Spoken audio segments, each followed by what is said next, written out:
continue sur l'Ukraine avec un Vladimir Poutine qui a surpris son monde. Jeudi, il est arrivé en Biélorussie sans prévenir personne, chez son vassal Loukachenko. Pour dire quoi ? Pour dire « et si on négociait ?» Allons-y.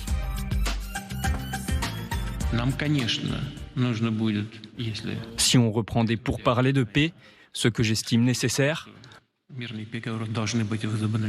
pas parce qu'on me pose un ultimatum, mais parce que c'est une question de bon sens, ils devront être basés sur le bon sens, justement. Et donc la question c'est, avec qui peut-on et doit-on négocier pour que les documents signés soient juridiquement contraignants ? Il faut que nous soyons absolument sûrs que nous avons affaire à des autorités légitimes. Bon, ça évidemment c'est pour le président Zelensky, on l'aura compris. Reste que sur le fond, regardez ce que dit par exemple l'agence Reuters, qui s'est renseignée auprès de 4 sources russes.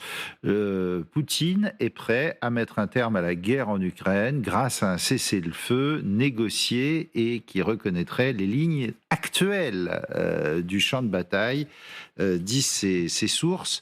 L'Occident, de son côté, ne répond pas. Vincent Hugeux, pourquoi il dit ça maintenant, en Biélorussie, chez Loukachenko il y croit vraiment ? C'est le moment de négocier ? Pourquoi l'a-t-il dit ou suggéré en décembre 2022, en décembre 2023, en février de cette année ?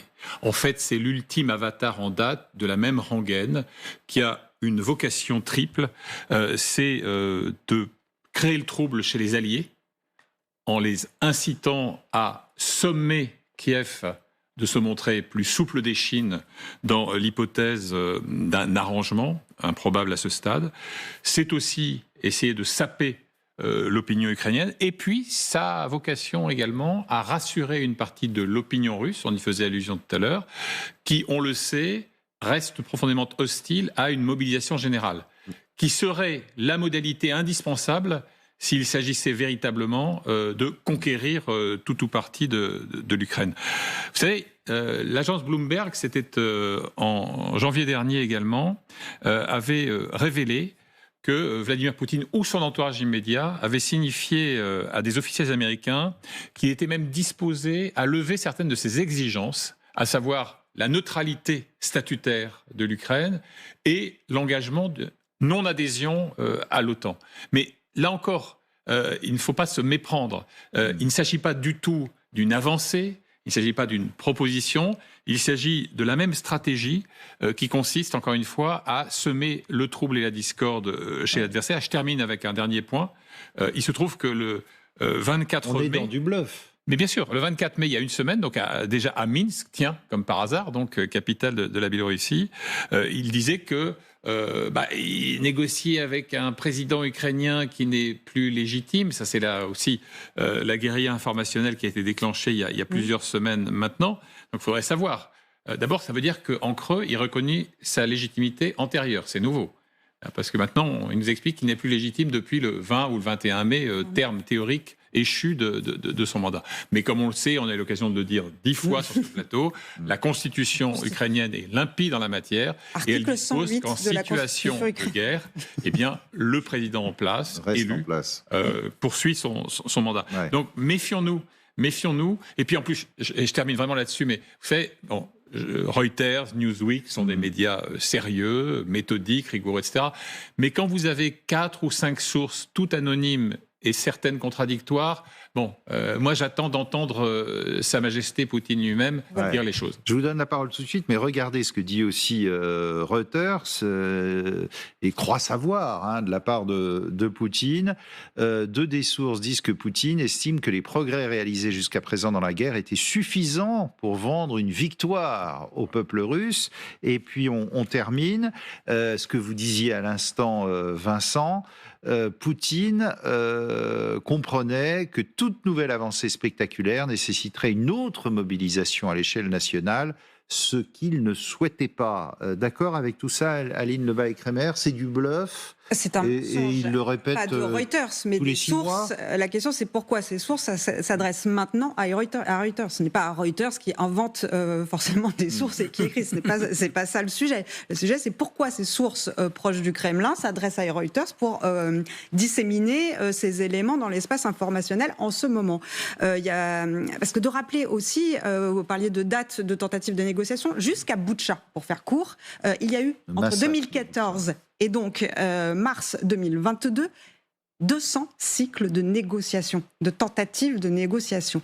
Les Russes n'ont jamais rien respecté. Jamais, jamais, jamais. Donc, on peut accorder aux Ukrainiens que quand ils disent qu'a priori c'est un mensonge, c'est techniquement probablement juste. Ce que fait Poutine exactement aussi en demandant un cessez-le-feu, c'est d'inverser les responsabilités. Dès qu'il fait porter, il déplace la responsabilité des attaques sur les civils, sur les villes ukrainiennes, sur les destructions qu'il est en train de produire sur un pays, il le fait porter sur la responsabilité de l'OTAN et de l'Ukraine. Ouais. Donc il l'inverse. Mais ça, vous croyez que même les Russes sont dupes de ça ?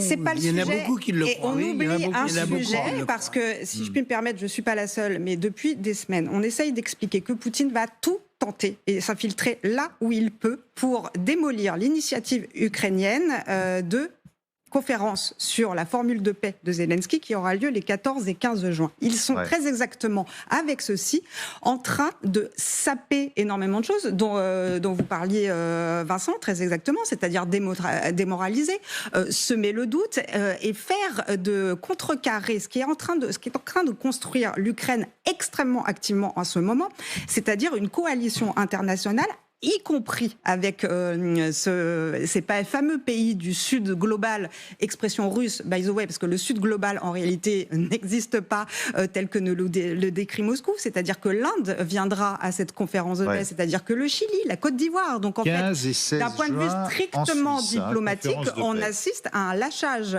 absolu de Poutine. Et je rappelle que dans la formule de paix de Volodymyr Zelensky, qui rassemblera les chefs d'État au mois de juin, il y a très clairement écrit le retrait des troupes russes d'Ukraine. Donc c'est ça aussi. Il sera question de négocier la libération de milliers de civils qui sont retenus par les Russes, dont au moins 20 000 enfants. Il sera question de sécurité énergétique, de sécurité alimentaire. D'accord, sauf que pour négocier, il faut être deux au moins. Là, ils vont être une centaine de chefs d'État, mais Poutine ne sera pas là. Écoutez ce que disait le président Zelensky sur cette future conférence de paix. Allons-y.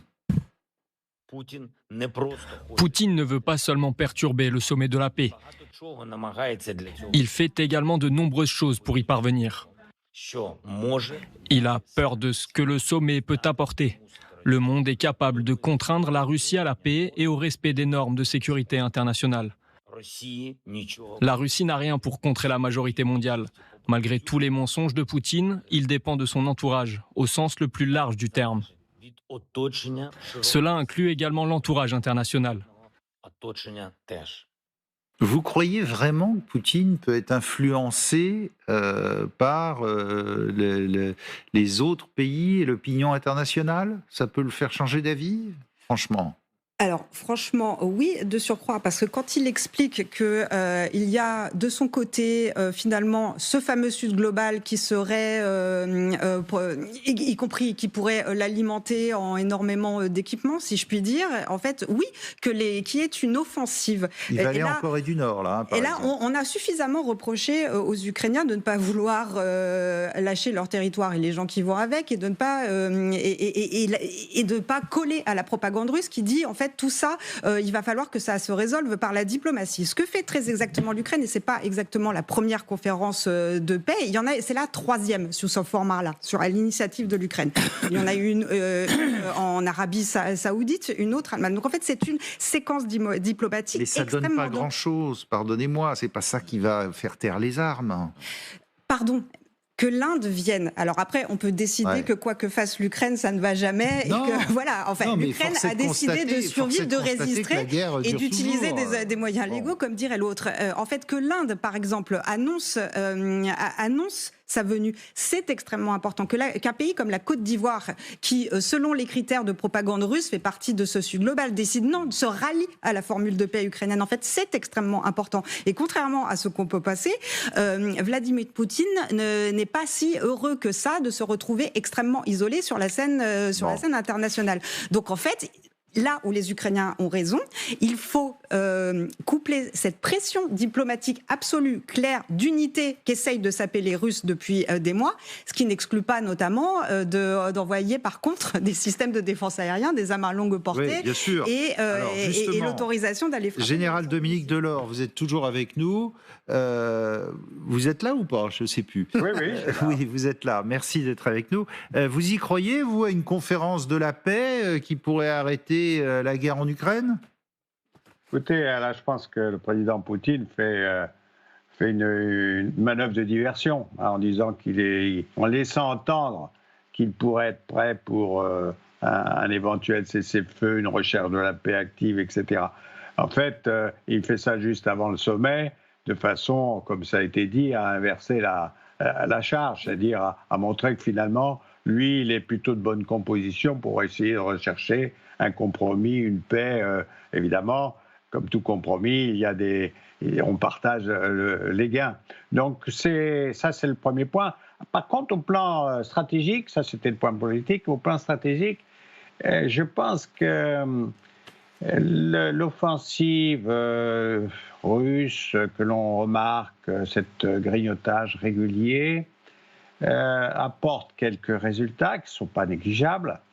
Mais grosso modo, les chefs militaires russes ont bien dû comprendre qu'avec l'appui déterminant des Occidentaux, l'Ukraine ne craque pas. Elle recule un peu, mais ne craque pas. Ce qui veut dire qu'il n'y a aucun résultat important à attendre dans les prochains mois. Et donc, il faut vraisemblablement se préparer à durer au moins jusqu'à l'arrivée d'un éventuel nouveau président aux États-Unis qui pourrait apporter un véritable changement politique. Mais sur le terrain, surtout avec l'arrivée maintenant massive d'équipements américains, les Ukrainiens devraient pouvoir tenir. Ils vont peut-être perdre quelques kilomètres carrés par-ci, par-là, mais grosso modo, il n'y aura pas de grande rupture. Je pense que les stratèges russes en tiennent compte. Mais grosso modo, il va falloir tenir l'année 2024 et attendre de nouvelles situations en 2025.